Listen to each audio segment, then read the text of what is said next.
Little girl ran to Mafia boss crying, "He's not my dad." What happened next is shocking. The gilded truffle didn't serve food.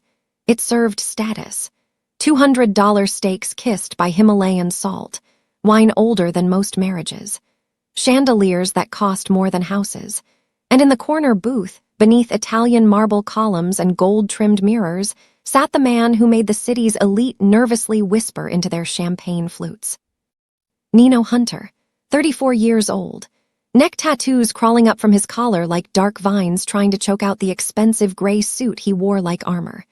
His hands, scarred and inked with symbols only the underworld understood, rested flat on the white tablecloth. 4 security guards formed a wall around his booth, their eyes scanning the room like predators counting prey. He was here for one reason: to remind the politicians and CEOs eating 50 feet away that their money couldn't buy what he owned, power that didn't need permission. This was the man they called the devil of the city. A man who'd stopped believing in second chances the day his younger brother bled out on cold asphalt over a street corner that didn't matter. A man who buried his heart in the same grave. Then the scream shattered the symphony of silver on porcelain. Waiters froze mid-step. Wine glasses paused halfway to lips. Every head turned toward the commotion near the entrance as something small and pink tore through the maze of tables like a bullet fleeing its gun. A little girl, barely 3 years old, pink dress torn at the hem, curly blonde hair wild around her face, tears streaming down flushed cheeks.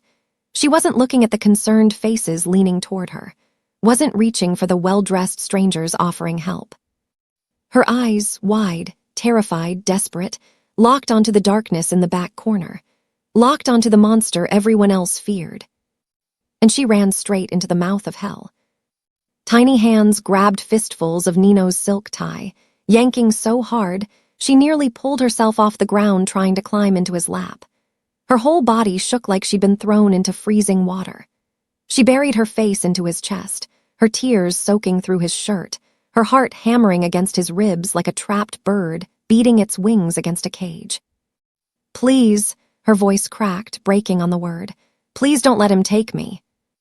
Nino didn't move, didn't breathe, every muscle in his body locked because he knew that sound. He'd heard it before, from his brother, right before the world took him away forever. The little girl's fingers dug deeper into his jacket, and she looked up at him with eyes that had seen things children should never see. "He's not my dad," she sobbed, her voice so small it barely made it past her trembling lips. "He's not my dad, please." Nino's gaze lifted. A man stood 10 feet away, weaving through the tables with the confidence of someone who'd never been told no. Sharp blue suit, Rolex catching the chandelier light, smile that belonged on billboards, not in moments like this. Julian Vane. His arms were open wide, his expression painted with practiced concern, but his eyes were cold, calculating, the eyes of someone collecting property. "I'm so sorry, everyone," Vane announced to the room, voice smooth as aged whiskey, designed to calm and control. "She's just having a tantrum. She does this. Come on, sweetheart." He reached for her. Rivers recoiled so violently, she nearly fell out of Nino's arms, her scream cutting through the restaurant like shattered glass. "No." The entire room turned to stone. A fork clattered onto a plate somewhere near the bar. A woman's hand trembled, champagne spilling across her table in golden rivers. The pianist's fingers hovered frozen above the keys. Even the waiters stopped pretending to work. Every eye in the gilded truffle locked onto the scene unfolding in the corner booth. The most feared man in the city, covered in tattoos that told stories of violence, holding a terrified child who'd chosen him over everyone else in the room. And the well-dressed gentleman in the blue suit, smiling like a saint, demanding her back. Nino looked down at Rivers, at the bruises on her tiny wrists, faint but unmistakable, the kind that came from being grabbed too hard, too often. At the way she clung to a stranger covered in scars rather than the man in the perfect suit. He saw his brother's eyes. And for the first time in 10 years, the devil of the city decided to do God's work. Welcome to the channel, everyone. Before we see if Nino pulls the trigger or pulls a miracle, Rate this video topic on a scale of 1 to 10 in the comments below. Let's get into it. Nino stood slowly, Rivers still locked around his torso like she'd been welded there. The movement was deliberate, controlled, the kind of motion that made people remember why they feared him.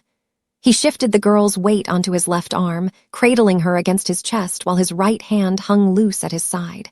Not threatening. Not yet. But everyone in the room knew what those hands could do. "She stays with me," Nino said. His voice carried across the restaurant without being raised, cutting through the silence like a blade through silk. Vane's smile never wavered, but something flickered behind his eyes. Annoyance, maybe, or calculation.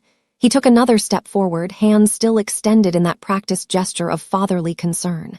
"Sir, I appreciate your concern, but this is a family matter. She's my daughter. She's just upset because I had to discipline her earlier. You know how children can be dramatic." "Dramatic?" Nino repeated the word like he was tasting poison. He looked down at Rivers, whose face was still buried in his shirt, her whole body trembling with a kind of fear that had nothing to do with drama. "Is that what we're calling it?" "I don't know who you think you are," Vane said, his voice gaining an edge that the smile couldn't quite hide anymore. "But you can't just." "Can't just what?" Nino tilted his head, and the 4 security guards around his booth shifted their stance. Not aggressive, just visible, just present. A reminder that Nino Hunter didn't travel alone and didn't ask permission. "Can't protect a terrified child? Can't question why she's running from you like you're the monster under her bed?" The restaurant held its collective breath. Somewhere near the kitchen, a waiter dropped a tray. The crash echoed like gunfire. Vane's jaw tightened, and for just a second the mask slipped. The warm, concerned father vanished, replaced by something colder, harder. He straightened his tie with a sharp tug and pulled out his phone with the kind of flourish meant to intimidate. "Fine. If you won't be reasonable, I'll call the police. I'm sure they'll be very interested in why a known criminal is refusing to return a child to her legal guardian." "Legal guardian?" Nino's lips curved into something that wasn't quite a smile. "That's interesting, because she doesn't seem to think you're her father." "She's 3 years old. She doesn't understand." "She understands fear." Nino's voice dropped lower, the temperature in the room dropping with it.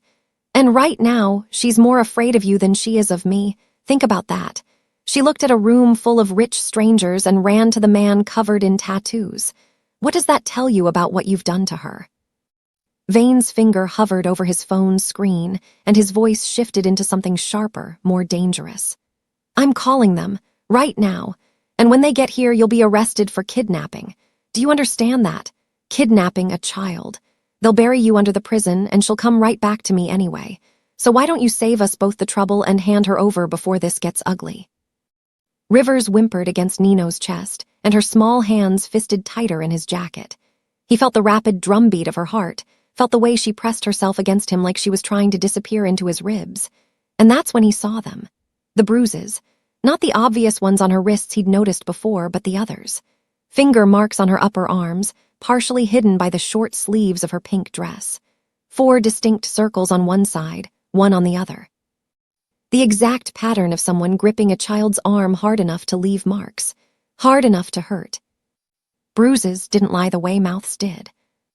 Nino shifted Rivers slightly, adjusting her dress sleeve with the careful touch of someone who knew exactly how much damage hands could do. The bruises were fresh, purple-blue, maybe a day old, maybe less. And they were everywhere he looked now that he was looking, on her forearms, on the back of her shoulders where someone had grabbed her from behind. "You can call whoever you want," Nino said quietly, his eyes never leaving Vane's face. "But she's not going anywhere with you. Not tonight, not ever." The whispers started then, spreading through the restaurant like wildfire. People leaning toward each other, hands covering mouths, phones appearing from purses and pockets. Some were recording now. Others were texting frantically, sharing this moment with whoever wasn't lucky enough to witness it firsthand. The pianist had abandoned his post entirely, watching from behind the polished grand piano like it might shield him from whatever was about to happen. Vane's face flushed red, his composure cracking like fine china dropped on marble. "You have no right." "I have every right." Nino took a step forward, and his security moved with him, a synchronized wall of muscle and menace. She asked me for help. She's bleeding. She's bruised. And you're standing there in your expensive suit, threatening to use the law like a weapon because you know it's the only thing that gives you power over someone like me. The law exists for a reason, Vane hissed, abandoning the pretense of fatherly warmth entirely now. His voice rose, echoing off the vaulted ceiling. You can't just take someone's child because you feel like playing hero. You're a criminal, a thug. The police will side with me. The courts will side with me. And you'll rot in a cell while I take her home and teach her not to pull stunts like this again. Teach her. The words hung in the air like a threat. Nino's lead security guard, a man named Victor with shoulders like a brick wall and a scar running through his left eyebrow, leaned close to Nino's ear. Boss, we need to move. Now, before he makes that call and this turns into something we can't walk away from. Nino nodded once. He adjusted Rivers in his arms, making sure she was secure, and started walking toward the exit. Not running, not rushing. Walking like he owned every inch of marble floor beneath his feet, like the entire restaurant existed only because he allowed it to. Vane moved to block his path, but Victor stepped between them with the kind of speed that suggested he'd done this before. Move, Victor said simply. You're making a mistake, Vane called after them, his voice carrying across the restaurant, loud enough for everyone to hear, loud enough for the phones recording to capture every word. A huge mistake. I will destroy you for this. I will take everything from you. You hear me? Everything. Nino paused at the restaurant entrance, the doorman already pulling the heavy door open with trembling hands. He looked back over his shoulder at Vane, at the man in the perfect blue suit with rage distorting his features, and felt nothing but cold certainty settling into his bones. You already tried to take everything from her, Nino said. Now it's my turn. Then he walked out into the night, carrying Rivers away from the golden lights and crystal glasses and whispered judgments of the gilded truffle, away from the man who wore respectability like a mask, and into a war he hadn't planned on fighting but would finish no matter the cost. The penthouse occupied the entire 40th floor of the Obsidian Tower, a building Nino owned through enough shell companies that no one could trace it back to him. Floor to ceiling, windows overlooked the city's glittering sprawl, but tonight the curtains were drawn, shutting out the world and everything in it. Rivers sat in the center of Nino's leather couch, her small frame swallowed by cushions that cost more than most people's monthly rent. She'd stopped crying an hour ago, but her eyes still tracked every movement Nino made, watching him the way prey watches predators, deciding moment by moment whether to run or stay. Dr. Sophia Reeves arrived 20 minutes after they did, carrying a medical bag and asking no questions. She'd patched up Nino's men before, removed bullets without filing reports, stitched wounds that hospitals would have flagged. She knew the rules. See everything, say nothing, get paid in cash that didn't exist on any ledger. I need you to check her over, Nino said, keeping his voice low, gentle in a way that felt foreign in his own mouth. Every inch. Document everything you find. Sophia knelt in front of Rivers with the kind of practiced calm that came from years of working in emergency rooms before the money got better on this side of the law. Hi, sweetheart. My name is Dr. Sophie. I'm just going to make sure you're okay. Is that all right? Rivers looked at Nino, not at the doctor, at him, asking permission with those wide, haunted eyes. He nodded. She's safe, I promise. The examination took 40 minutes. Sophia's expression grew darker with each passing second, her mouth pressing into a thinner line as she catalogued bruises in various stages of healing. Finger marks, grip marks, defensive wounds on Rivers' forearms consistent with trying to push someone away. A partially healed burn on her left shoulder blade, circular, about the size of a cigarette. When Sophia finished, she stood and moved to the far side of the room where Rivers couldn't hear, her hands shaking as she stripped off her latex gloves. That child has been systematically abused, she said quietly, her professional composure cracking. The bruising patterns suggest repeated grabbing, restraint. The burn is at least a week old, and there's evidence of malnourishment. She's underweight for her age, probably by 15 pounds. Nino's hands curled into fists. Can you testify to that? Sophia hesitated, and in that pause, Nino saw the answer. She had a medical license to protect, a life outside this one. Testifying meant exposure, meant crossing a line she'd carefully avoided for years. I can document it, she said finally. Photos, written report. But Nino, if this goes to court, they'll ask how you obtained this evidence. They'll ask why you took her instead of calling the proper authorities. The proper authorities would have given her back to him. Maybe not. But now you've made yourself the story instead of her. She was right, and Nino knew it. He'd acted on instinct, on rage, on the ghost of his brother's memory, and now he'd painted a target on his own back in a battle where the rules favored men like Vane. Men who knew how to weaponize perception. Victor appeared in the doorway, his phone screen casting blue light across his scarred face. Boss, you need to see this. The television flickered to life, filling the room with the artificial brightness of a news broadcast. And there was Julian Vane, sitting in a studio chair across from a sympathetic anchor, looking every inch the devastated father. His eyes were red-rimmed, his voice cracking in all the right places, his hands clasped together like he was praying for strength to get through this ordeal.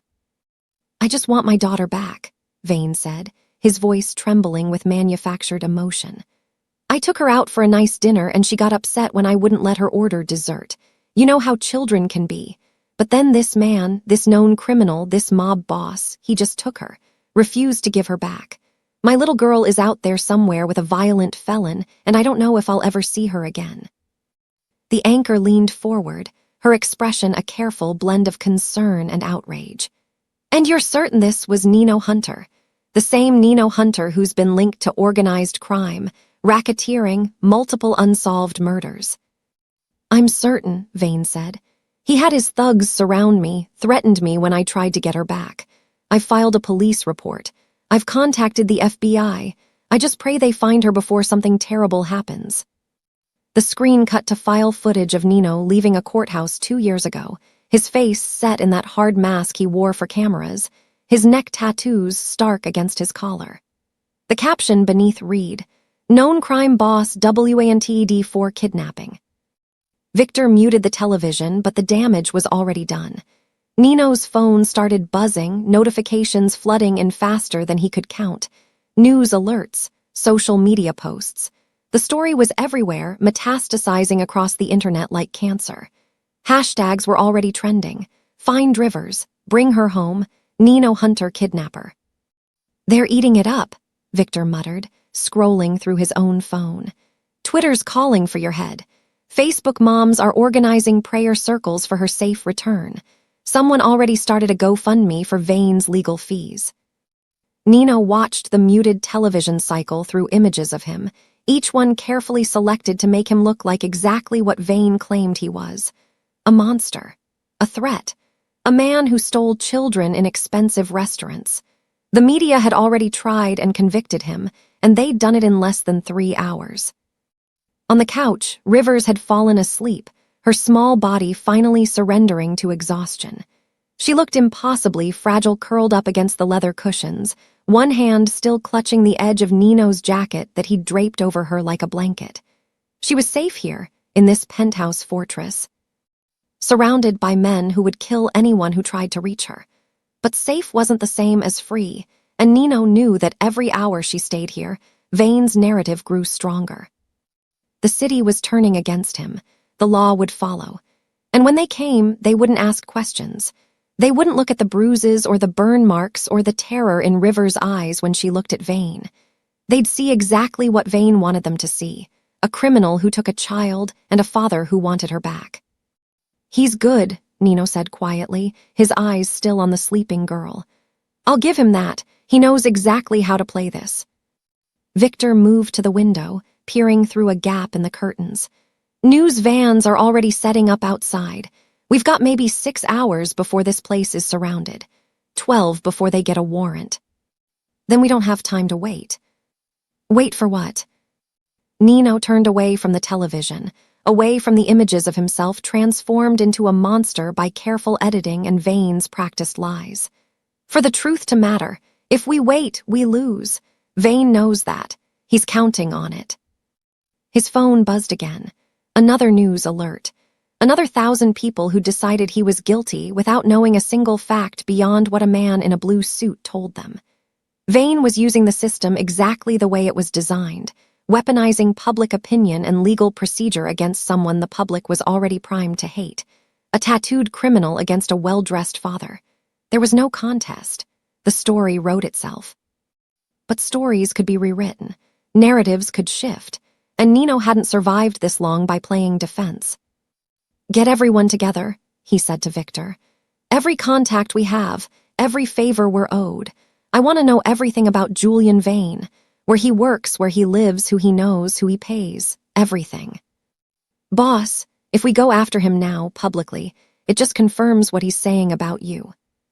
"I know." Nino looked at Rivers, at the small rise and fall of her breathing, at the peace sleep had finally given her. "But I'd rather be the villain who saved her than the hero who let her go back to hell." Vane is using his clean suit and fake smile to manipulate the whole city against the only man trying to do the right thing. If you hate liars who hide behind a badge or a title, hit that subscribe button right now to show you stand with the truth. Nino woke to the sensation of being watched. Years of sleeping with one eye open, of enemies who preferred to kill in darkness, had trained his instincts to recognize the weight of a gaze before his eyes even opened. His hand moved instinctively toward the gun under his pillow, fingers closing around cold metal before his brain caught up to his reflexes. Rivers sat cross-legged on the floor beside his bed, her curly blonde hair catching the early morning light filtering through the curtains. She wasn't crying, wasn't making a sound, just watching him with those enormous eyes, her pink dress wrinkled and stained from yesterday's nightmare. "Jesus," Nino muttered, releasing the gun and sitting up. His heart was still hammering against his ribs. "How long have you been there?" She didn't answer, just kept staring at him like he was a puzzle she was trying to solve. He'd put her in the guest room last night, the one with the soft mattress and the silk sheets and the door that locked from the inside so she'd feel safe. He'd checked on her twice before finally forcing himself to sleep, and both times she'd been curled up under the blankets, seemingly settled. Apparently, she'd had other plans. Nino swung his legs out of bed, acutely aware that he was shirtless, that every tattoo covering his torso and arms was on full display in the morning light. The ink told stories he'd never wanted to explain. Names of the dead, symbols of allegiance, art that marked him as something other, something dangerous. He reached for the t-shirt draped over his chair, but before he could pull it on, Rivers stood and walked closer. "Does it hurt?" she asked. Her voice was small, barely louder than a whisper, but it was the first time she'd spoken directly to him since they'd left the restaurant. "Does what hurt?" She pointed at his chest, at the elaborate design that sprawled across his ribs. A serpent coiled around a dagger, rendered in blacks and grays so detailed they looked three-dimensional. "The pictures on your skin." "Oh, no, they don't hurt. Not anymore. They did when I got them, but that was a long time ago." Rivers stepped closer, and before Nino could process what was happening, her small finger traced the outline of the serpent, following its curves with the kind of careful attention children reserved for things that fascinated them. Her touch was feather-light, curious rather than afraid. "They're pretty," she said. Nobody had ever called his tattoos pretty. Terrifying, yes, intimidating, warnings written in ink to keep people at a distance. But pretty, that was a first. "Thank you," Nino said, because he didn't know what else to say. She moved on to the next tattoo. A compass rose on his forearm with coordinates underneath that marked the place where his brother died. "What's this one?" "It's a compass. It helps people know which direction they're going."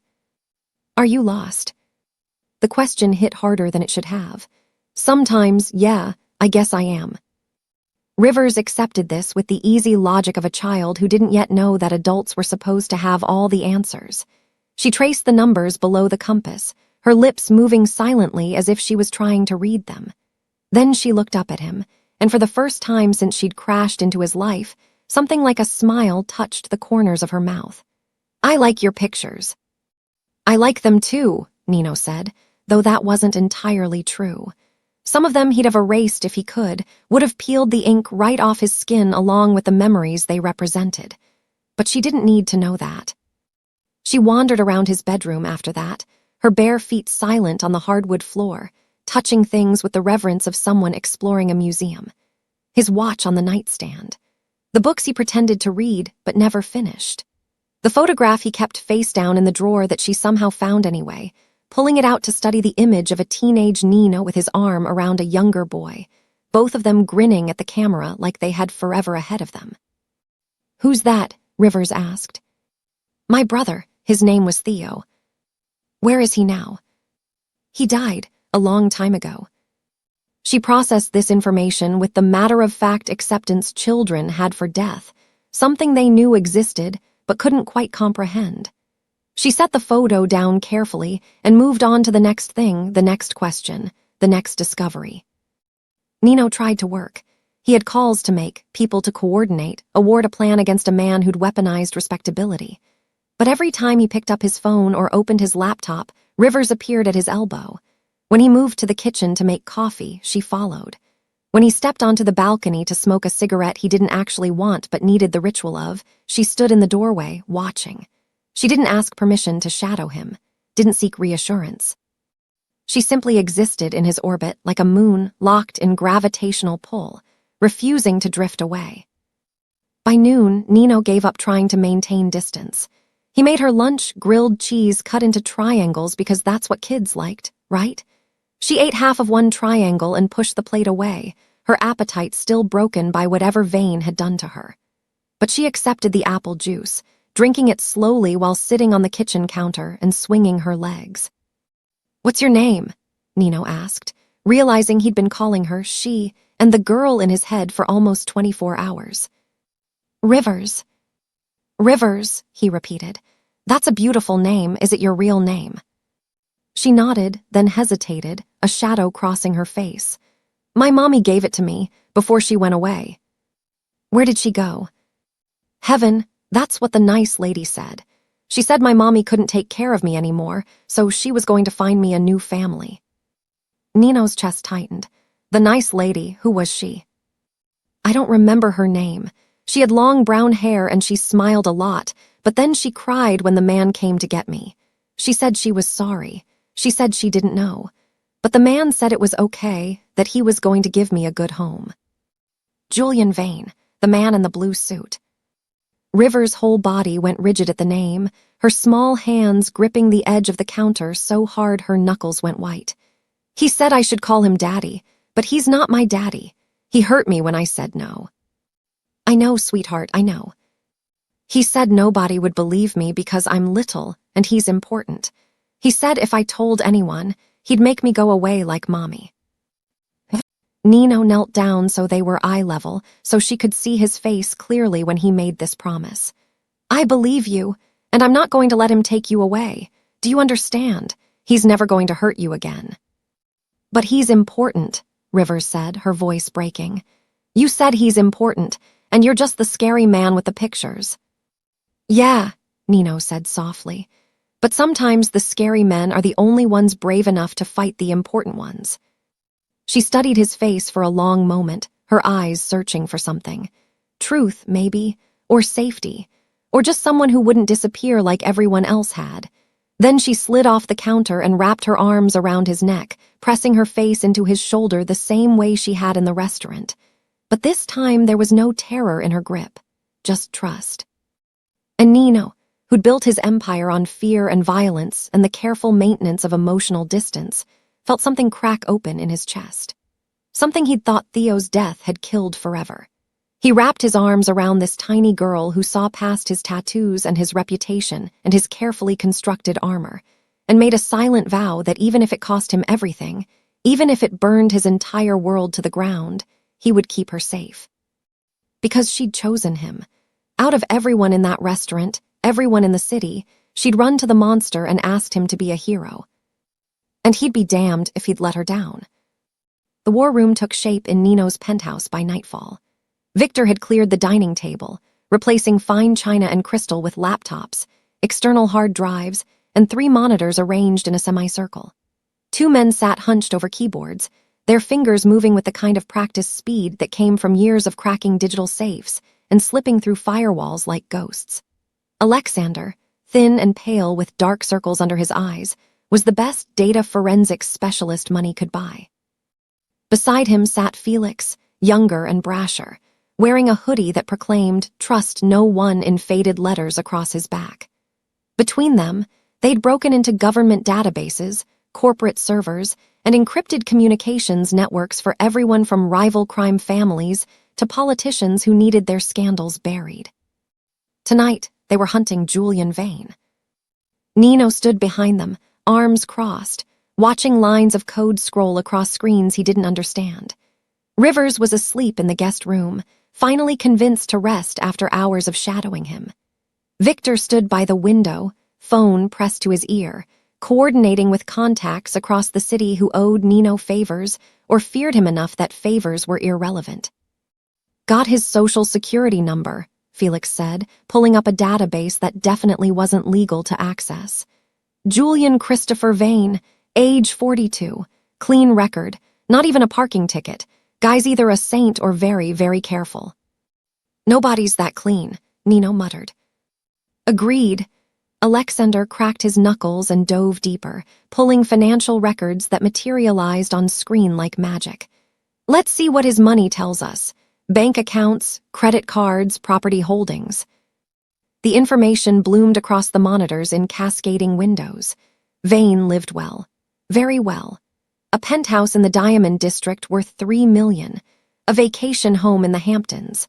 Monthly expenses that would make most people's annual salary look like pocket change. But it was the income sources that made Alexander pause, his brow furrowing as he opened file after file. "This doesn't add up," he said.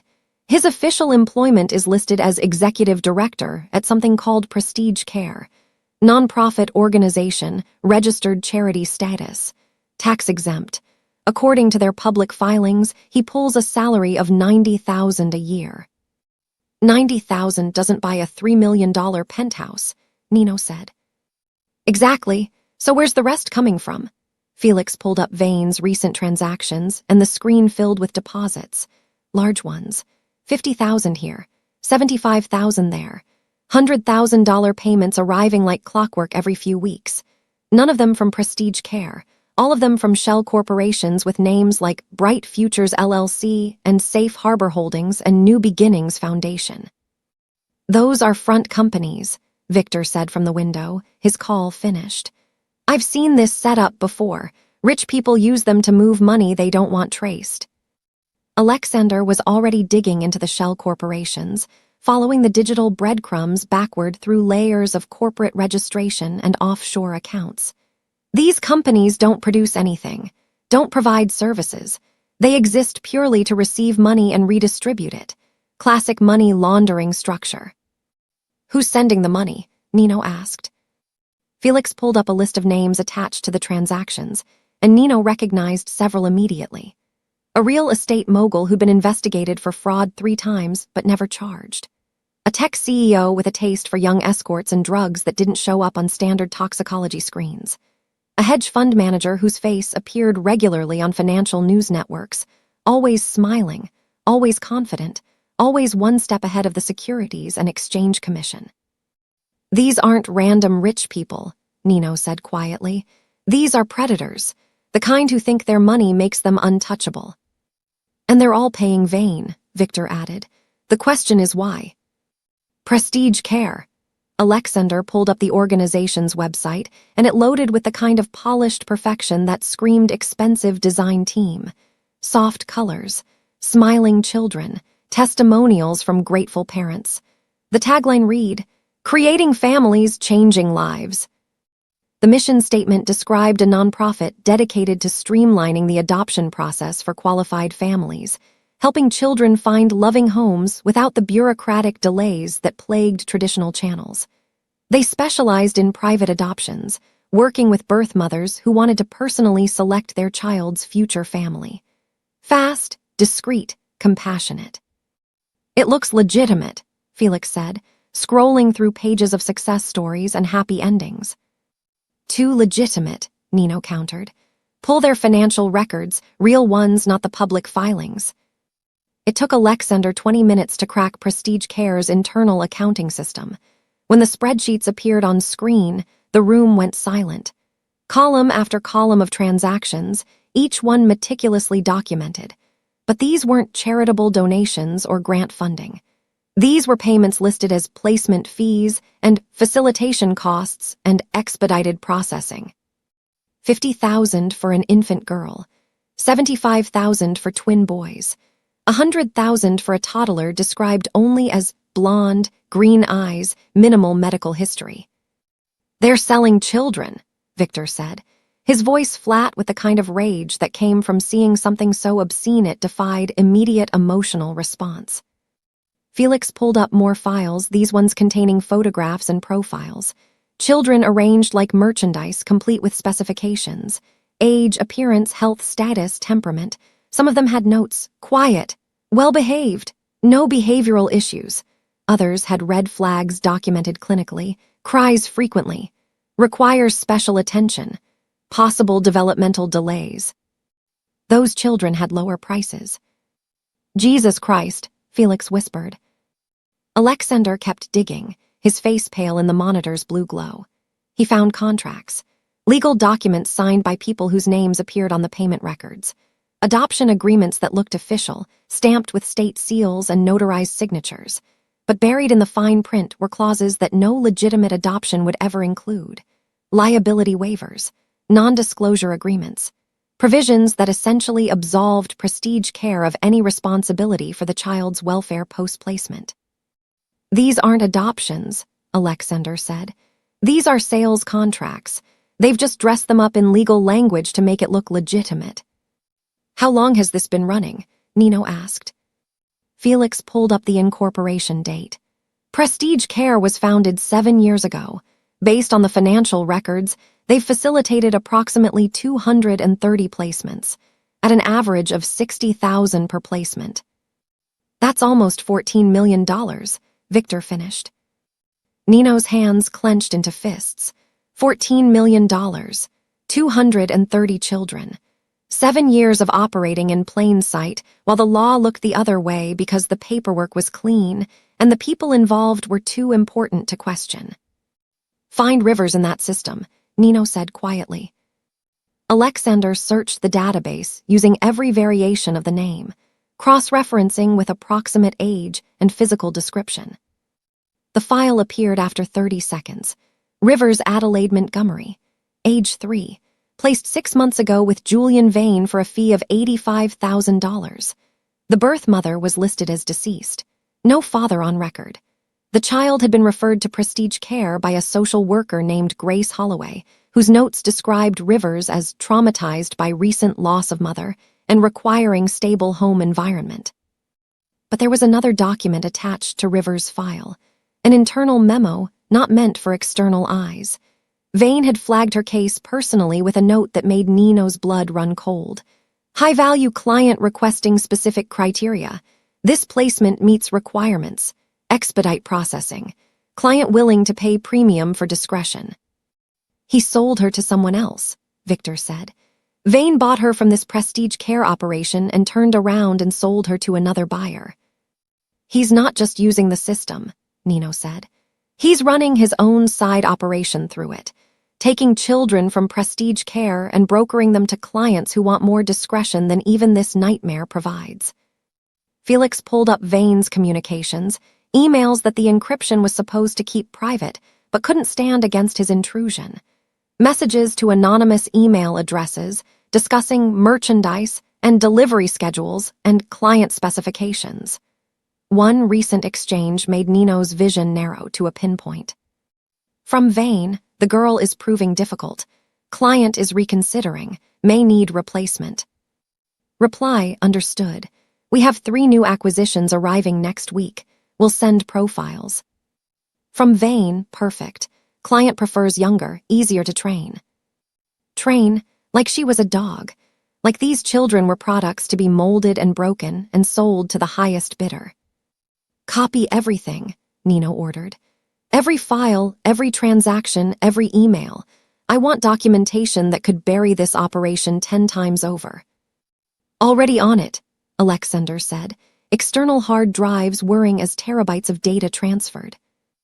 Nino pulled out his phone and called a number he hadn't dialed in 3 years.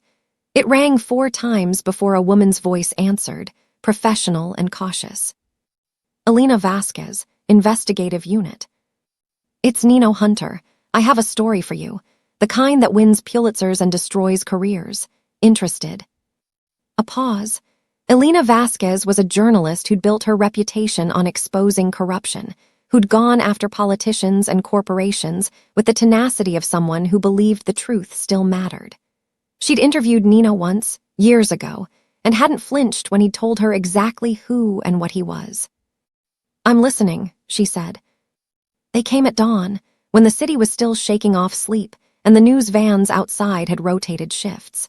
6 black SUVs pulled up to the Obsidian Tower in perfect formation, 2 coordinated to be coincidence, 2 official to be ignored. Nino watched from the penthouse window as doors opened and people emerged wearing badges and expressions of bureaucratic authority. Child Protective Services, the police. And in the third vehicle, climbing out with the satisfied smile of a man who knew he'd already won, Julian Vane. They have a court order, Victor said, reading the message from their contact in the lobby. Judge signed it 2 hours ago. Emergency custody transfer. They're coming up. Nino's hand went to the gun at his waist, fingers curling around the grip with muscle memory that predated thought. He could feel his men throughout the penthouse, their own hands drifting toward weapons, waiting for his signal. The war room was still active, Alexander and Felix frantically copying the last of the files they'd need to expose Vane's operation. But data took time, and time was the one thing they'd just run out of. Boss, Victor said quietly, we can't shoot our way out of this one, not with Rivers here, not with half the city's police force downstairs. Nino knew that, had known it the moment he'd taken her from that restaurant. But knowing and accepting were 2 different things, and right now his entire body was screaming to fight, to protect, to refuse the inevitable with violence if necessary. Rivers appeared in the doorway, her pink dress replaced with clothes Victor had bought yesterday, jeans and a soft purple sweater that was still too big for her tiny frame. She'd been brushing her teeth in the bathroom, humming some tune Nino didn't recognize, blissfully unaware that the world was about to crush her again. What's wrong? She asked, reading the tension in the room the way children do, sensing disaster before understanding it. The elevator chimed before Nino could answer. The doors opened directly into the penthouse, the private access that usually kept the world at bay now admitting the very people he'd been trying to keep out. 6 people stepped into his home, their shoes clicking against marble floors, their eyes scanning the space with the cold assessment of invaders taking inventory. The lead agent was a woman named Patricia Rouse, her gray hair pulled back in a severe bun, her face set in lines that suggested she'd stopped finding joy in anything years ago. She carried a leather folder thick with documents, the kind of paperwork that could bury someone under the weight of legal language and official seals. Mr. Hunter, she said, her voice crisp and devoid of warmth. I'm here on behalf of Child Protective Services. We have a court order for the immediate return of the minor child currently in your custody. Her name is Rivers, Nino said. Not minor child, Rivers. Patricia didn't even blink. We have credible reports that you forcibly removed Rivers Adelaide Montgomery from her legal guardian 2 days ago. Mr. Vane has filed kidnapping charges. The court has granted emergency custody pending a full investigation. Investigation into what? Into the bruises covering her body, into the burn marks, into the fact that she's terrified of him. Those allegations will be examined through proper channels. But right now, our priority is returning the child to the man who bought her. Nino took a step forward, and immediately 3 police officers' hands moved to their holsters. He stopped, raising his hands slowly. That's what this is. You know it. I know it. Vane bought her from a trafficking operation disguised as an adoption agency, and you're here to deliver her back to him like a package that got lost in the mail. Patricia's expression didn't change, but something flickered in her eyes. discomfort maybe, or guilt. I don't know what you're talking about. Mr. Vane has all the proper documentation. Legal adoption papers signed and notarized. You, on the other hand, have no legal claim to this child. I have her trust. That should count for something. It doesn't count for anything in a court of law. Vane stepped forward then, emerging from behind the wall of officials like a snake sliding out from under a rock. He dressed for the occasion, another perfect suit, this one charcoal gray with a burgundy tie. His face was arranged in an expression of paternal concern that made Nino want to put his fist through it. "Rivers, sweetheart," Vane said, his voice sickly sweet. "It's time to come home now. You've caused a lot of trouble, but Daddy forgives you." Rivers moved behind Nino's legs, her small hands gripping his jeans with the same desperate strength she'd used in the restaurant. "No," she whispered. "Please no." Patricia pulled out another document, this one with a judge's signature scrawled at the bottom. "Mr. Hunter, if you interfere with this custody transfer, you will be arrested and charged with obstruction in addition to kidnapping. The child needs to come with us. Now." Nino looked at Victor, who stood frozen by the window, his hand near his weapon, but his face showing the same impossible calculation Nino was running. They could fight. His men were trained, armed, willing to die for him. But Rivers was here, in the middle of what would become a bloodbath. Stray bullets didn't care about intentions. Crossfire didn't distinguish between heroes and villains. If he fought, she could die. If he surrendered, she'd go back to Vane. Both options were unacceptable. Both options were inevitable. "You have evidence," one of the police officers said, noticing the laptops and monitors still displaying Prestige Cares files. "Of what, exactly?" "Of everything," Alexander said from across the room. "Of the trafficking operation, of Vane's involvement, of 230 children sold through a fake nonprofit. It's all here." Patricia glanced at the screens, and for a moment, Nino saw something crack in her professional armor. She saw the spreadsheets, the photographs of children with prices attached, the emails discussing merchandise and clients. She saw it, understood it, and then deliberately looked away. "That's not my jurisdiction," she said.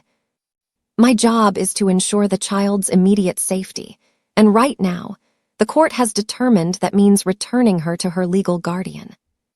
"Even knowing what he is?" Nino asked. "I follow court orders, Mr. Hunter. That's how the system works." "The system is broken." "Perhaps, but it's the only one we have." Rivers was crying now, silent tears streaming down her face as she pressed herself against Nino's leg. He could feel her shaking, could feel her heart racing, could feel her terror bleeding into his own rage. He knelt down, bringing himself to her eye level, and gently pried her hands from his jeans. "Rivers, listen to me," he said quietly, so only she could hear.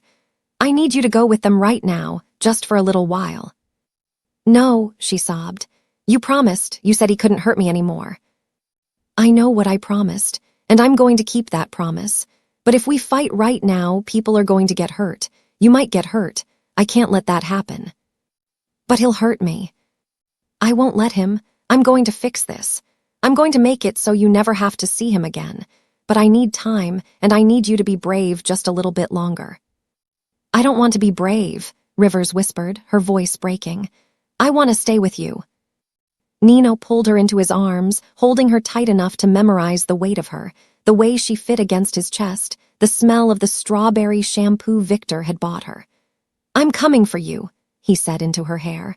"I don't care what it takes. I don't care who I have to go through. I will come for you. Do you believe me?" She nodded against his shoulder, her small body racked with sobs. "That's my girl." He stood, and Patricia moved forward with practiced efficiency, taking Rivers' hand despite the child's resistance. Vane stepped closer, reaching for her, and Rivers recoiled so violently she nearly fell. For just a second, Vane's mask slipped, his face twisting with irritation before he smoothed it back into false concern. "She's just upset," he said to Patricia. "She'll calm down once we're home." They led her to the elevator, Rivers looking back over her shoulder at Nino with eyes that begged him to change his mind, to fight, to do anything except let her go. He stood perfectly still, hands clenched at his sides, every muscle locked to keep himself from doing exactly that. The elevator doors closed, and she disappeared. The penthouse felt cavernous in her absence, every corner suddenly too large, too empty. Nino stood staring at the closed elevator doors like if he looked long enough, they might open again, and this would all be a nightmare he could wake from. "Boss," Victor said carefully. "Get everyone ready," Nino said, his voice hollow. "I don't care what it costs. I don't care who we have to burn. We're getting her back tonight." The man's name was Dennis Kowalski, and he'd made the mistake of being findable. He was Prestige Care's assistant director of operations, which meant he processed the paperwork that made child trafficking look like charity work. He lived in a modest townhouse in the suburbs, drove a Honda Accord, and had a wife who thought he worked in nonprofit administration helping children find loving homes. In a way, she was right. She just didn't know what loving homes actually meant in the language Prestige Care spoke. Nino's men grabbed him from the parking garage of his office building at 8 p.m., 3 hours after Rivers disappeared into that elevator.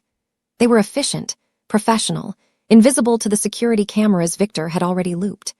One moment Dennis was walking to his car, keys jingling in his hand, thinking about dinner and maybe watching the game. The next moment a hand clamped over his mouth, an arm locked around his throat, and the world went dark as a hood slipped over his head. He woke up in a basement that didn't exist on any property record Nino owned.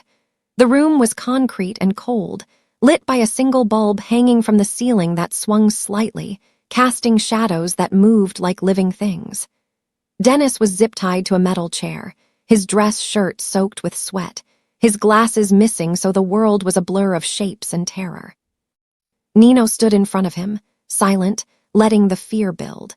He'd learned a long time ago that anticipation was often more effective than violence. The mind created worse tortures than any tool could provide, filling silence with every nightmare the imagination could conjure.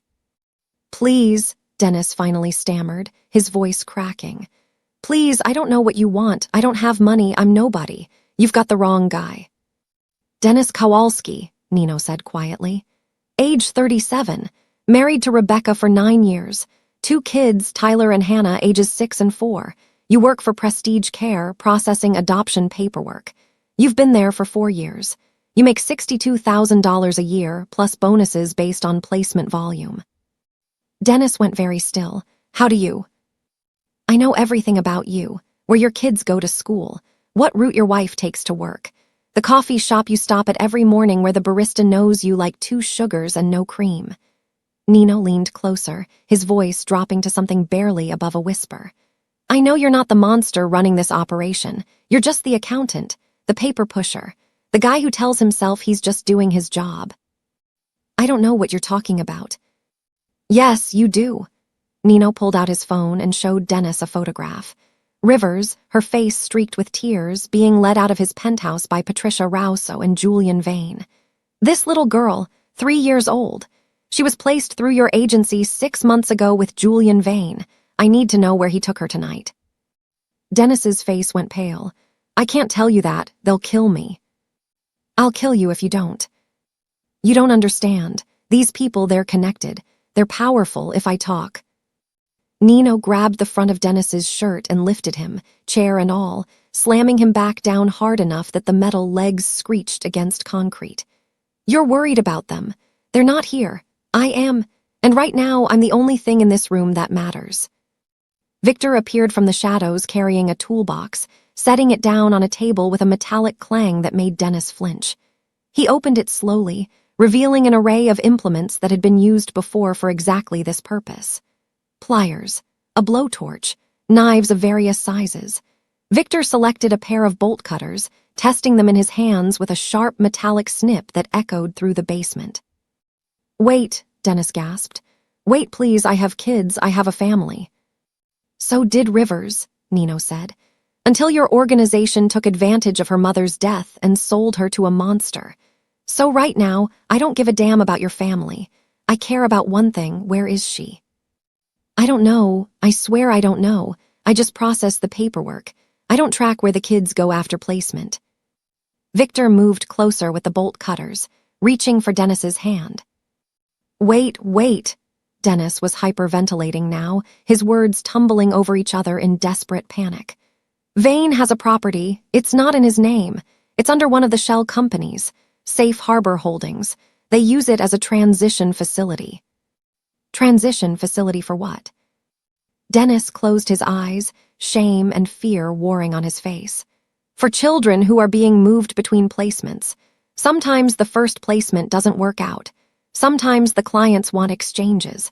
The facility holds them until new arrangements are made. It's a warehouse, Nino said flatly, for children. I never went there. I swear I never went there. I just knew it existed. Where?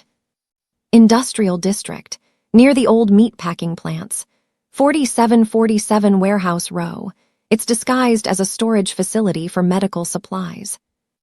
Victor was already on his phone, pulling up satellite imagery. The building appeared on screen, a nondescript concrete structure surrounded by chain-link fence and empty lots where other businesses had died. No windows, loading docks in the back, single entrance in the front, perfect for hiding things that needed to stay hidden. How many people are there? Nino asked. I don't know. Security, probably. Maybe 2 or 3 guys, and whoever's running intake. Is Vane there now? I don't know, maybe. He sometimes personally oversees high-value placements. If the child is going to an important client, he likes to be there for the handoff. Nino pulled out his phone and showed Dennis another image. This one from the files Alexander had pulled, showing a transaction scheduled for tonight. River's name, flagged for immediate replacement with a client identified only as Collector 7. What's this? Nino demanded. Dennis looked at the screen and something in his expression crumbled. Oh God, no. What is Collector 7? It's a client code. For someone who requests multiple placements, someone who goes through children quickly. The temperature in the room dropped. Victor stopped moving. Even the shadows seemed to freeze. Goes through them, Nino repeated slowly. What does that mean? Dennis was crying now, tears streaming down his face. I don't know specifics. I swear I don't. But Collector 7 has placed orders for 9 children in the last 2 years. Always young, always girls. And they never last more than a few months before they're requesting replacements. Where do the children go after? I don't know. The paperwork just says placement concluded. No forwarding information, no updates. They just disappear from the system. Nino felt something dark and cold settle into his bones, something that went beyond rage, beyond fury. This was the kind of evil that required surgical removal from the world. The kind that couldn't be reasoned with or reformed. It could only be destroyed. If I find out you lied to me, Nino said quietly, I will come back for you, and I will make sure your wife and children know exactly what kind of work you really do. I'll make sure everyone in your life knows you helped sell children to predators. Do you understand? Dennis nodded, his whole body shaking. Boss, Victor said, checking his watch. If they're moving her tonight, we need to go now. Nino straightened, his decision already made. He'd burned through every rule he'd ever lived by in the last 48 hours. Broken Omerta by involving civilians like Alina Vasquez. Exposed his organization to legal scrutiny by keeping Rivers instead of walking away. Handed ammunition to every enemy who'd ever wanted to take him down by becoming the story instead of controlling it from the shadows. But none of that mattered anymore. He wasn't playing by Mafia rules, where survival meant staying invisible and power meant controlling territory. He was playing by a father's rules now, where the only thing that mattered was bringing his child home, and everything else could burn if it stood in his way. Get the teams ready, Nino ordered. Full assault. I want that building surrounded. No one gets in or out. What about police, if this goes loud? Let it go loud. Let the whole city hear it. They used the law to steal a child back into a nightmare, so we're done hiding. They used the law to steal a child back into a nightmare. If you think the system is broken and protects the rich while hurting the innocent, like this video right now, let's show them we see through the corruption. Victor made the calls while Nino checked his weapons. 2 handguns, a knife, extra magazines, the tools of his trade, familiar as his own hands. But tonight they felt different. Tonight they weren't instruments of business or territory or power. Tonight they were instruments of rescue. And God help anyone who stood between him and that little girl. The call came from Elena Vasquez while Nino's team was loading into vehicles outside the basement. Her voice was tight with urgency, words tumbling out faster than usual. "Change of plans," she said. "Your intel about the warehouse is outdated. I've been tracking Vane's movements since you gave me those files. He's not at any transition facility. He's at the Celestial Grand Hotel downtown. There's a charity gala tonight." Nino's grip tightened on his phone. "What kind of charity gala?" "Prestige Care's annual fundraiser. A night of hope, they're calling it. Black tie, 500 guests, $10,000 a plate. Politicians, CEOs, old money, new money, everyone who matters. They're raising funds for quote-unquote orphan advocacy programs." "It's a cover." "It's more than a cover." Elena's voice dropped lower, and Nino could hear the disgust beneath her professional tone. "I spoke to a source who's been inside these events before. The main ballroom is for the legitimate donors, the people who think they're actually helping children. But there's a private wing on the 3rd floor. Invitation only. That's where the real business happens." Victor was already redirecting the convoy, vehicles peeling away from the route to the industrial district and heading back toward the glittering heart of downtown. Nino put Elena on speaker so his men could hear. "They auction them," Elena continued. "Not openly. It's all very civilized, very discreet. They call it a private placement preview. They bring out children, present them to potential families, let people express interest. The bidding happens through silent auction cards, and the highest bidder gets first priority for adoption. Except it's not adoption. It's purchase. And everyone in that room knows exactly what they're buying." "Is Rivers there?" "My source saw the preview list. A 3-year-old blonde girl matching her description is scheduled for presentation at 10 p.m. That's 90 minutes from now." Nino checked his watch. 8:30 p.m. 90 minutes to get across the city, get inside one of the most secure hotels in the district, reach the 3rd floor, and extract Rivers from a room full of wealthy predators who thought their money made them invincible. "How many security?" he asked. "Hotel security is standard, but Vane's brought in private contractors. My source counted at least 15, maybe 20. Ex-military. They're positioned at every entrance to the private wing, and Nino, these aren't rent-a-cops. These are professionals. So are my men." "I know. But if this turns into a firefight in a hotel full of civilians, in front of half the city's elite, you won't walk away from this. They'll bury you under so many charges you'll never see daylight again." "I'm already buried," Nino said. "The moment I took her from that restaurant, I chose this. So either I get her out tonight, or none of this matters anyway." Elena was quiet for a moment. "I'm setting up outside with a camera crew. If you can get me evidence, if you can get footage or recordings of what's happening in that room, I can make sure the whole world sees it. But you need to give me something I can broadcast." "You'll have it." Nino ended the call and looked at the men in the vehicle with him. Victor in the passenger seat. 4 others in the back, all of them veterans of wars both foreign and domestic. All of them chosen because they'd proven they wouldn't hesitate when hesitation meant death. They were dressed in tactical gear, weapons concealed but accessible, ready to storm a warehouse and kill everyone inside if necessary. But they couldn't storm the Celestial Grand Hotel, looking like a military assault team. "New plan," Nino said. "We're going to a party." They stopped at a high-end clothing store that Nino had used before for occasions when appearing legitimate mattered more than being comfortable. The owner, a man named Rashid who'd learned not to ask questions, opened after hours and worked fast. 40 minutes later, Nino and his team emerged transformed. Tuxedos tailored perfectly, bow ties straight, shoes polished to mirrors. They looked like exactly what they were pretending to be, wealthy men attending an exclusive charity event. The weapons were harder to hide. Handguns in ankle holsters and shoulder rigs concealed by expert tailoring. Knives in places security wands wouldn't easily find. Victor carried a slim tablet that looked like it belonged to a businessman checking emails, but was actually running active countermeasures against the hotel's security systems.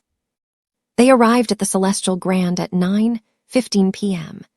The hotel rose 40 stories into the night sky, its Art Deco facade lit with golden lights that made it look like something from a bygone era when wealth still pretended to have grace.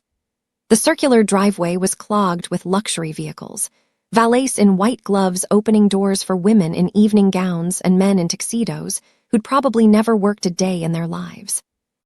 Nino's team split up, arriving in pairs to avoid drawing attention.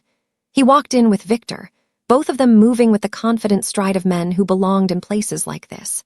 The lobby was all marble and crystal, a 3-story atrium with chandeliers that probably cost more than most houses. A string quartet played near the fountain, their music swallowed by the ambient noise of hundreds of conversations happening simultaneously. The main ballroom was to the left, its doors open to reveal a sea of formally dressed guests holding champagne flutes and discussing portfolios and vacation homes and all the trivial concerns of people insulated from reality by layers of wealth. Nino ignored it, his eyes tracking the layout Alina had described.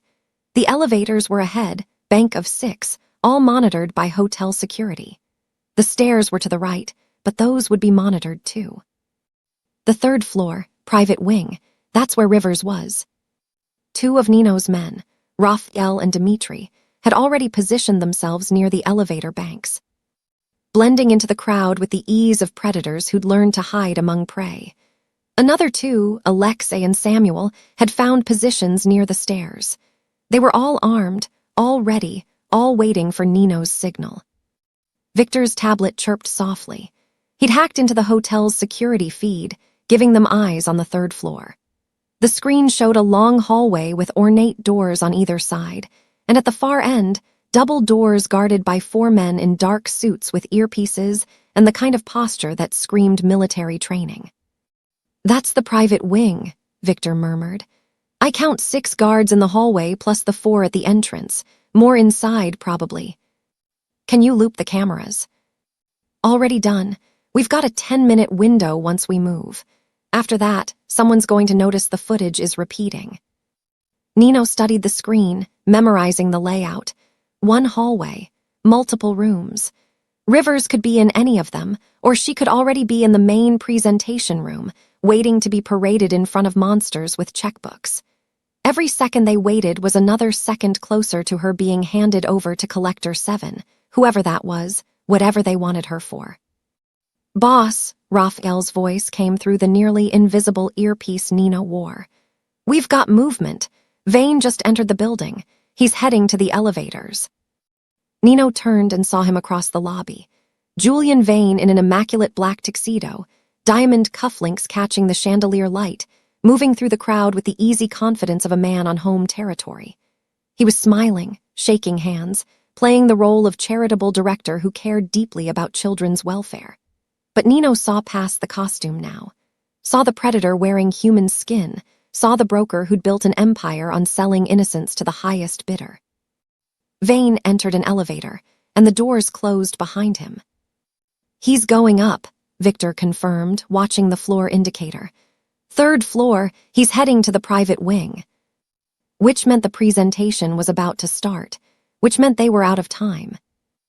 Nino straightened his bow tie and started walking toward the elevators, his men falling into formation around him.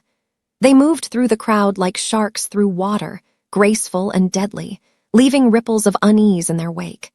People stepped aside without knowing why, some primitive instinct recognizing danger even when it wore a tuxedo.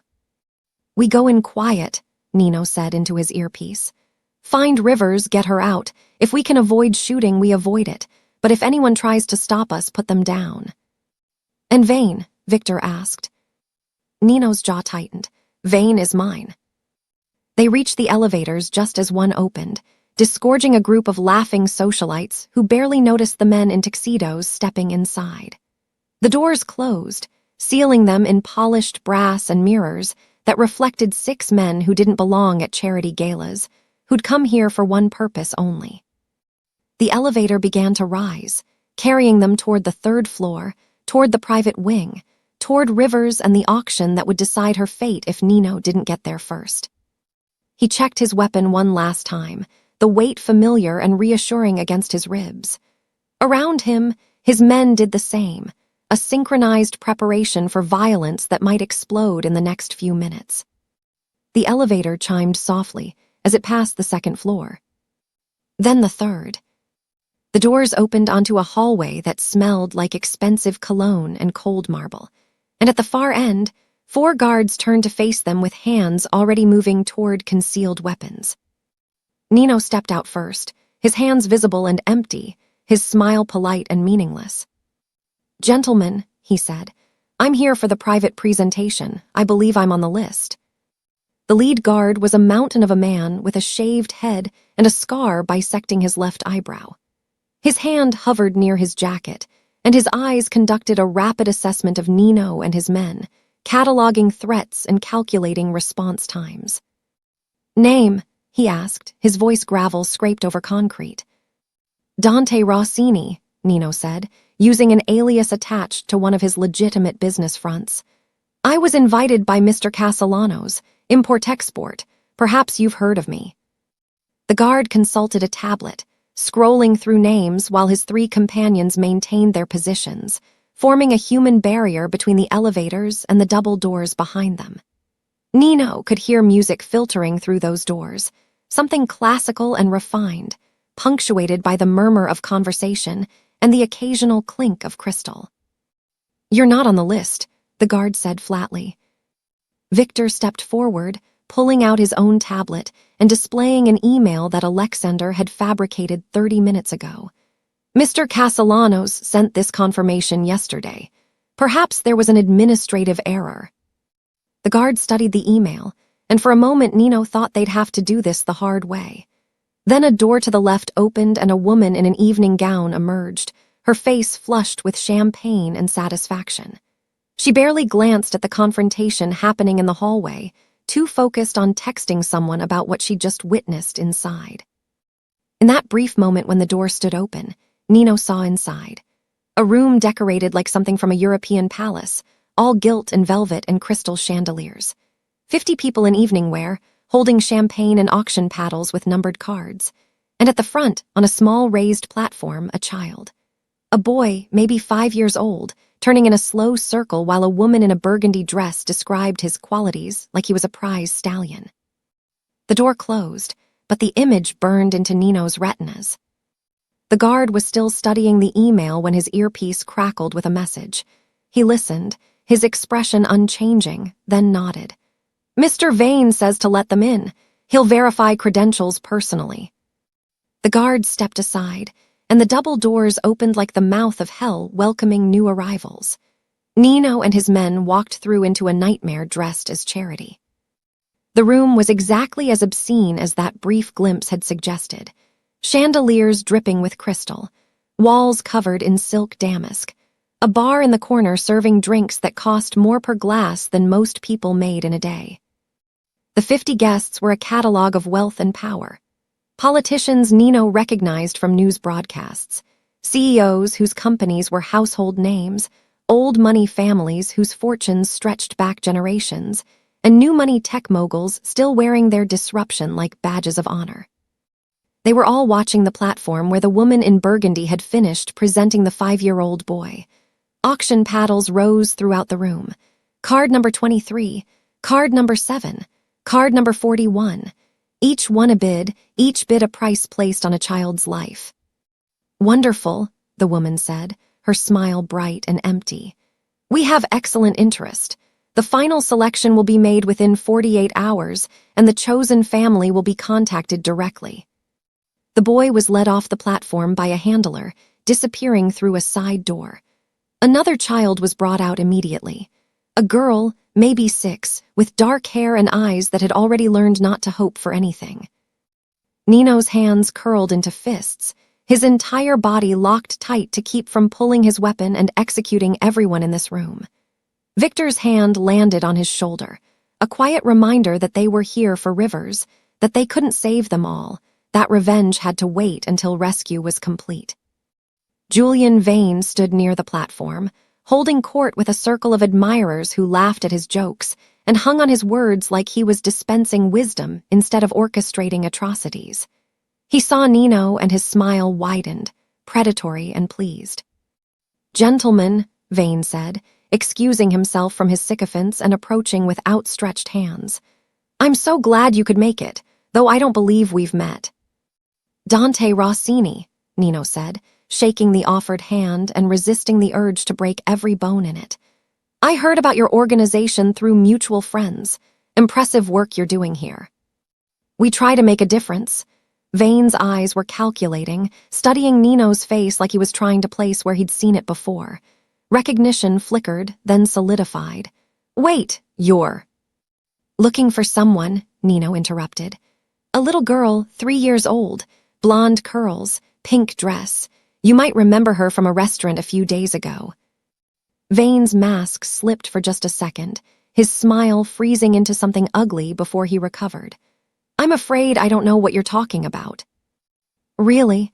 Because I'm pretty sure she's here, being presented to these fine people as merchandise they can purchase." The conversations around them died. Heads turned. The woman in burgundy stopped mid-sentence in her presentation of the dark-haired girl. Guards positioned throughout the room shifted their stances, hands moving toward weapons. Vane's smile never wavered, but his voice dropped to a whisper sharp as broken glass. "You're making a terrible mistake. This is a private event. You're trespassing. And if you think you can walk in here and make accusations—" "I'm not making accusations," Nino said loudly, his voice carrying across the room. "I'm stating facts. This entire operation is a front for child trafficking. You sell children to wealthy predators who think their money makes them untouchable. And everyone in this room knows exactly what they're participating in." The room exploded into chaos. Voices raised in outrage and denial. Guards moving forward. Vane's face flushing red with rage, barely contained by his need to maintain appearances. "You're insane," Vane hissed. "Security, remove this man immediately." Victor pulled out his tablet and connected it to the room's sound system, overriding whatever music had been playing. Alexander's work, prepared for exactly this moment. Vane's voice suddenly filled the room, crystal clear, damning in its casual evil. "The girl is proving difficult. Client is reconsidering, may need replacement." The recording continued, playing conversation after conversation. Vane discussing merchandise and placement fees and client specifications. Vane describing children as assets to be moved and sold. Vane laughing about how easy it was to operate in plain sight when you had the right connections and the right cover story. The room went silent, except for Vane's recorded voice, confessing to crimes that should have been impossible in a civilized society. "That's fabricated," Vane said, but his voice had lost its confidence. "Doctored audio. This man is a criminal trying to stop you from selling another child tonight," Nino finished. "Where is she, Vane? Where's Rivers?" A door at the back of the room opened, and there she was. Rivers, wearing a new dress now, white lace that made her look like a doll arranged for display. A handler held her hand, leading her toward the platform for her turn to be presented, to be auctioned, to be sold. She saw Nino and her entire face transformed. Terror became hope, desperation became relief, and she yanked her hand free from the handler and ran. Vane moved faster than Nino expected, his hand shooting out and catching Rivers by the arm, spinning her around and pulling her against his chest. His other hand appeared with a small pistol, a backup piece pulled from somewhere in his tuxedo, and he pressed it against Rivers' temple. "Nobody moves," Vane said, his voice steady despite the sweat beading on his forehead. "Nobody fucking moves or I paint the walls with her brain." The room froze. Guards' half-drawn weapons paused. Nino's men stopped their advance. Rivers whimpered, her small body trembling against Vane's chest, her eyes locked on Nino's face, begging silently for salvation. "You think you can walk in here and destroy everything I've built?" Vane's voice rose, hysteria creeping in at the edges. "You think these people will let you? Look around, you tattooed thug. These are senators, judges, CEOs, they own this city. They own the law, and you're nothing but a criminal who kidnapped a child and is about to die for it." "You're right," Nino said quietly, his hands raised and visible. "I am a criminal. I've killed men, I've broken laws, I've done terrible things, but I never hurt a child. I never sold innocence to predators. That's all you, Vane, and everyone in this room knows it now." "It doesn't matter what they know. It matters what they can prove. And by the time this is over, you'll be dead and I'll be." Nino moved. Years of violence had taught him to recognize the moment when someone's attention fractured, when their focus split between the hostage and the threat. Vane's eyes had flickered toward the guards, just for a fraction of a second, checking to see if they were in position to support him. That fraction was enough. Nino closed the distance in 3 steps, his hand clamping around Vane's wrist and twisting with enough force to snap bones. The pistol discharged, the shot going wild and punching a hole in the silk-covered wall.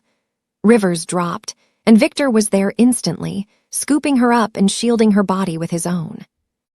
Vane screamed as Nino continued the twist, forcing him to his knees, the pistol clattering to the marble floor. Then Nino's other hand was around Vane's throat, lifting him slightly, their faces inches apart. "You lose," Nino said, and drove his fist into Vane's face, with enough force to shatter the illusion of respectability forever. Vane hit the floor and didn't get up. Blood streamed from his broken nose, staining his perfect white shirt, running down his chin onto the marble. He tried to crawl away, but Nino's foot came down on his back, pinning him like an insect under glass. The guards rushed forward, weapons drawn, and for a heartbeat the room teetered on the edge of a massacre. Then Elena Vasquez's camera crew burst through the doors, lights blazing, cameras recording everything. The live feed was already broadcasting, streaming to news stations and social media platforms, showing the world exactly what was happening in the private wing of the Celestial Grand Hotel. Showing 50 wealthy patrons, frozen in horror, as their secret was exposed. Showing children being led away by handlers who suddenly had nowhere to hide. Showing Julian Vane, bleeding on the floor while his empire crumbled around him.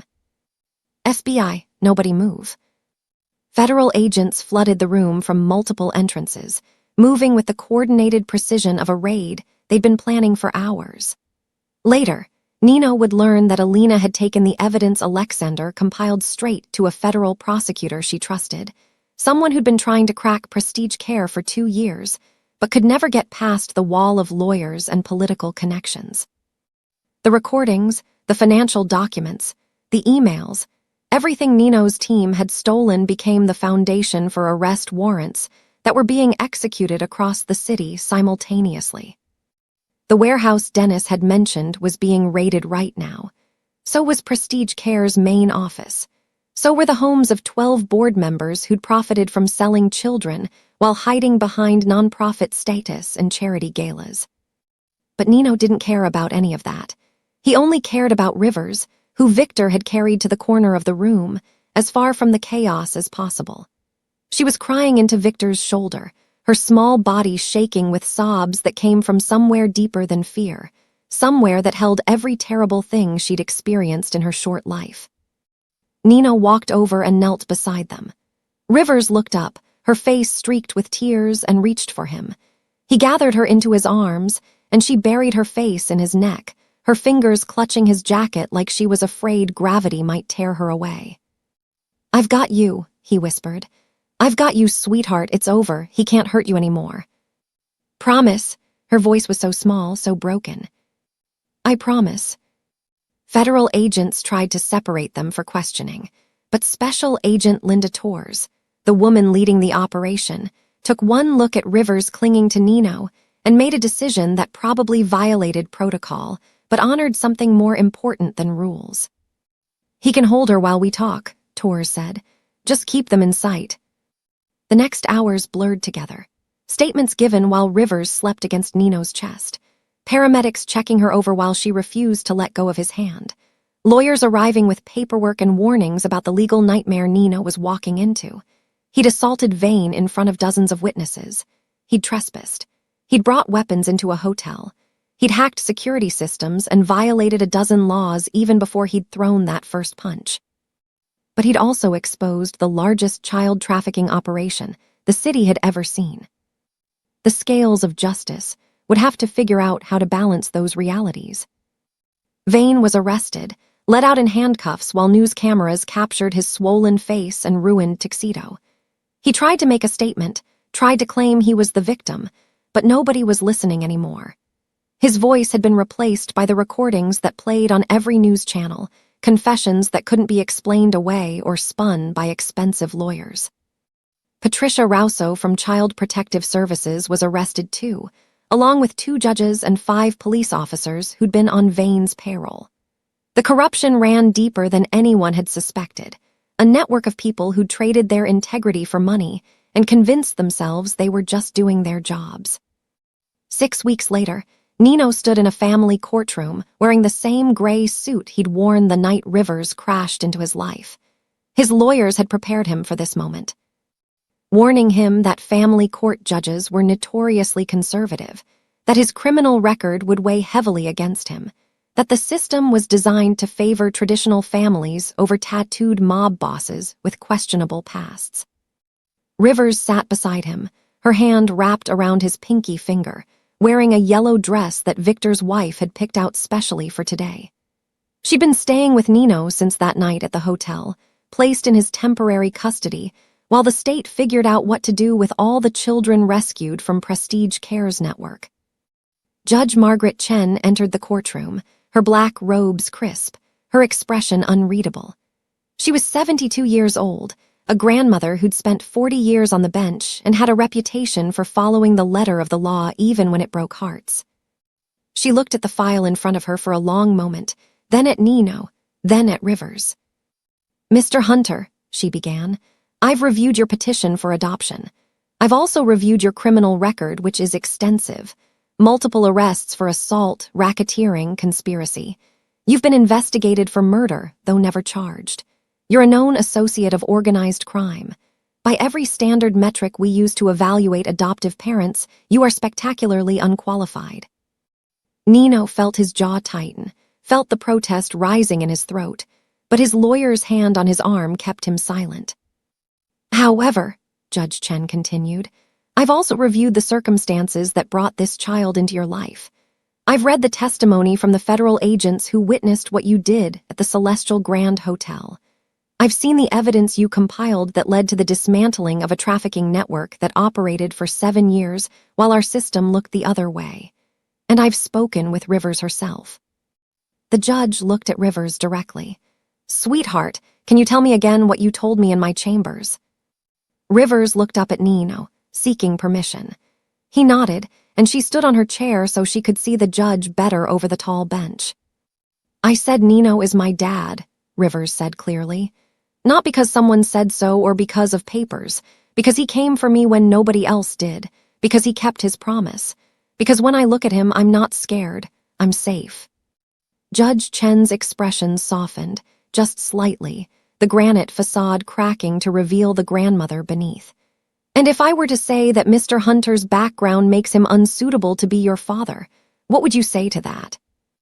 "I'd say grown-ups are wrong sometimes," Rivers said, "because they look at his pictures and his scary face and think he's bad, but bad people don't save you. Bad people hurt you, and Nino saved me." The courtroom was silent, except for the sound of the clerk quietly crying into a tissue.